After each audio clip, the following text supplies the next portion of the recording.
रहमान रहीम। सूरत अल-बकरा आयत number 91 ta 93। और जब इनसे कहा जाता है कि तुम ईमान लाओ इन तमाम किताबों पर जो अल्लाह ताला ने मुतअद्दिद पैगंबरों पर नाजिल फरमाई हैं, तो कहते हैं हम तो सिर्फ इसी किताब पर ईमान लाएंगे जो हम पर नाजिल की गई है, यानी तौरात, और जितनी इसके अलावा है इन सब का इनकार करते हैं, हालांकि वो भी हक है और तस्दीक करने वाली भी हैं इसकी जो इनके पास है तौरात की। आप कहिए कि अच्छा तो फिर क्यों कत्ल किया करते थे अल्लाह के पैगंबरों को इसके कबल के ज़माने में, अगर तुम तौरात में ईमान रखने वाले थे। और हज़रत मूसा अलैहिस्सलाम तुम लोगों के पास साफ साफ दलीलें लाए, मगर इस पर भी तुम लोगों ने गौसाला को माबूद तजवीज़ कर लिया।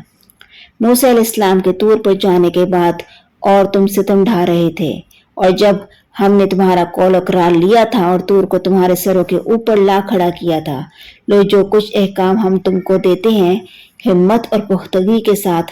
और सुनो, इस वक्त उन्होंने ज़बान से कह दिया कि हमने सुन लिया और हमसे अमल न होगा, और वजह इसकी ये थी कि इनके कलूब में वही गौसाला पैबस्त हो गया था इनके कुफ्र साबिक की वजह से। आप फरमा दीजिए कि ये फाल बहुत बुरे हैं जिनकी तालीम तुम्हारा ईमान तुमको कर रहा है।